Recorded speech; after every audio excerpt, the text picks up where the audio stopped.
बिस्मिल्लाहिर्रहमानिर्रहीम या का नाम दुबैया का नस्ताइन अस्सलाम वालेकुम रहमतुल्लाहि व बरकातुहू। नाज़रीन, उम्मीद करता हूँ आप सब खैरियत से होंगे और आपकी ज़िंदगी अच्छी गुजर रही होगी।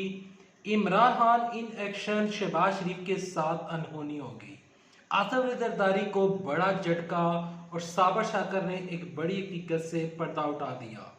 ये तीन खबरें और इन तीन बड़ी खबरों की तफसीलात क्या हैं इस वीडियो में आपके साथ डिस्कस की जाएंगी।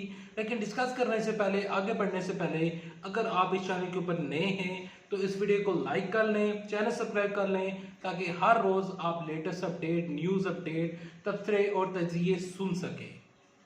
सबसे पहले और सबसे बड़ी खबर, इमरान खान साहब इन एक्शन। खबर ज़रा सुनिएगा। FATF फैटफ कवानीन हर सूरत मंजूर करवाएंगे। वज़ीर-ए-आज़म इमरान खान साहब वज़ीर-ए-आज़म इमरान खान साहब ने कहा कि फैटफ कवानीन हर सूरत में मंजूर करवाएंगे। जो मर्जी चीज़ हो जाए, जैसे मर्जी हो जाए, हमने पाकिस्तान को ग्रे लिस्ट से निकाल कर वाइल्ड लिस्ट में लाना है। हमने पाकिस्तान को ब्लैक लिस्ट नहीं होने देना।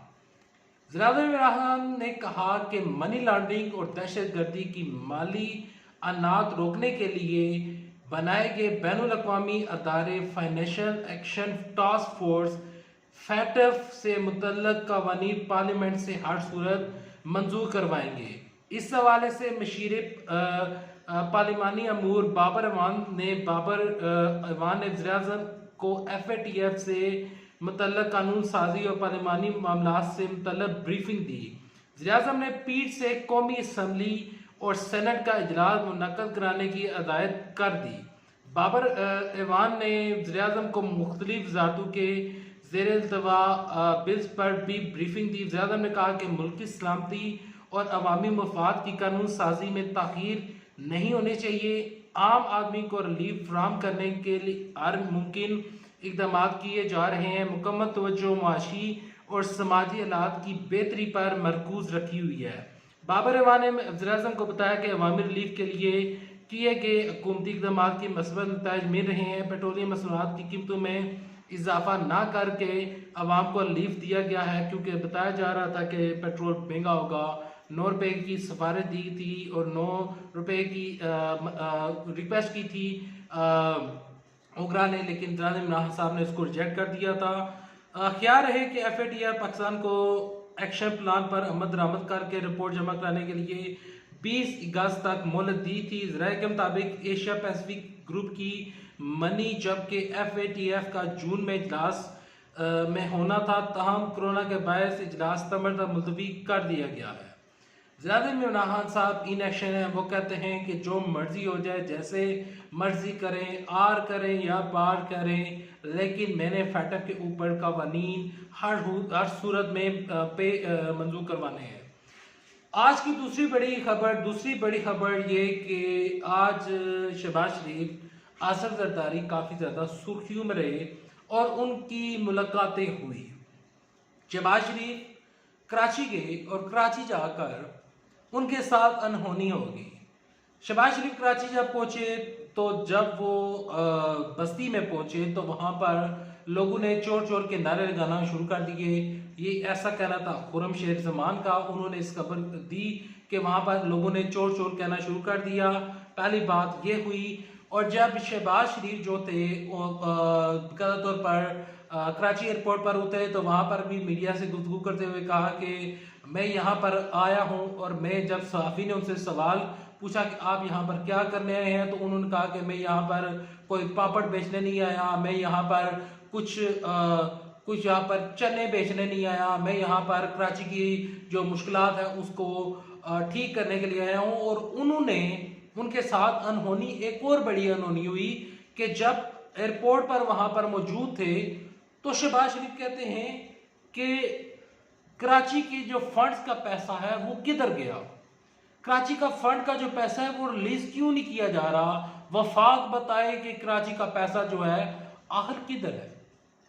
शहबाज शरीफ साहब, पहले मुझे ये बताएं कि जब नवाज शरीफ की हुकूमत थी, नवाज शरीफ साहब हुकूमत करते रहे हैं 12 साल, कराची में जो हुकूमत चल रही है पीपल्स पार्टी की, तो उससे पहले 2018 से पहले पहले तो आपकी हुकूमत थी।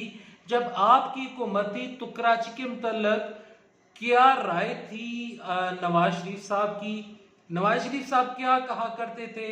और कराची को तो आप लोगों ने तो कभी जिंदगी में फंड नहीं दिया था। कराची को तो आपने कभी पूछा तक नहीं था। आप ये कहते थे कि 18वीं तरमीम के ऊपर कराची स्याह करे, सुर्ख करे, सफेद करे, जो कुछ मर्जी करे, मिसाक जमहूरियत पर साइन थे। आज आपको क्या कराची की याद आ गई है? आपको कराची किस तरह याद आ गया है? मुझे इस हाइपोक्रेसी की समझ नहीं लगती।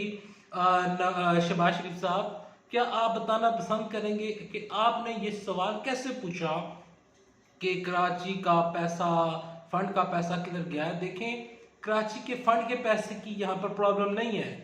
ज़रात इमरान खान साहब ने कराची के लिए बड़े बड़े मंसूबे और बड़े बड़े पैसे और उनके लिए हर तरह की इन्वेस्टमेंट करनी है।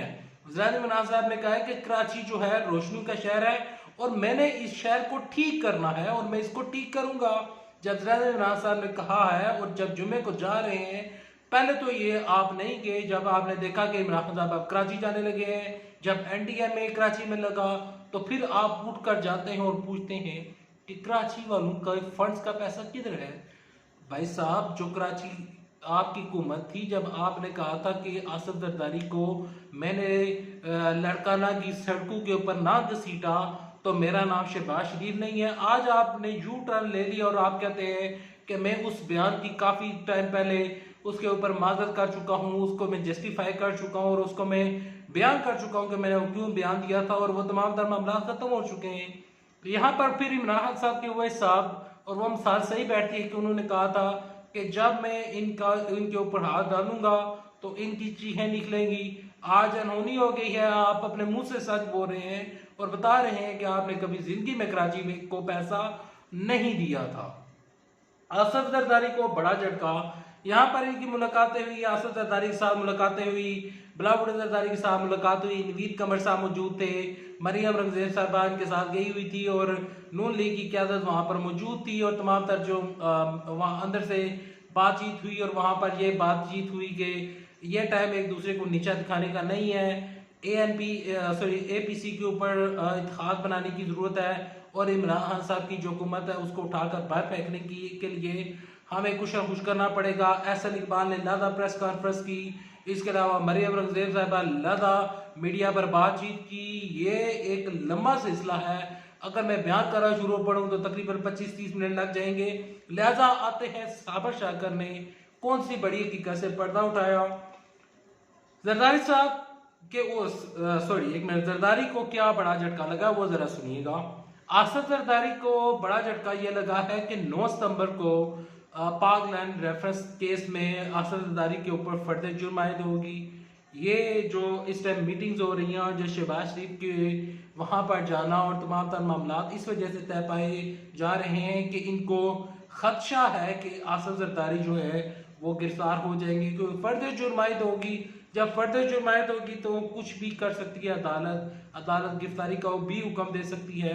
ये अब अदालत के ऊपर डिपेंड करता है कि अदालत क्या फैसला करती है और फर्द जुर्म में क्या जुर्म इनके ऊपर लगता है। लिहाजा साबर शाकर की खबर की तरफ आप आते हैं। साबर शाकर ने मीडिया के ऊपर गुफ्तगू करते हुए कहा, एक चैनल के ऊपर मेहमान गए हुए थे तो वहां पर साबर शाकर ने कहा कि नवाज शरीफ जो है वो अब आइंदा आने वाले दिनों में मजीद बीमार होने जा रहे हैं, तो 10 सितंबर को नवाज शरीफ वापस नहीं आ रहे और नवाज शरीफ वापसी का इरादा नहीं रखते।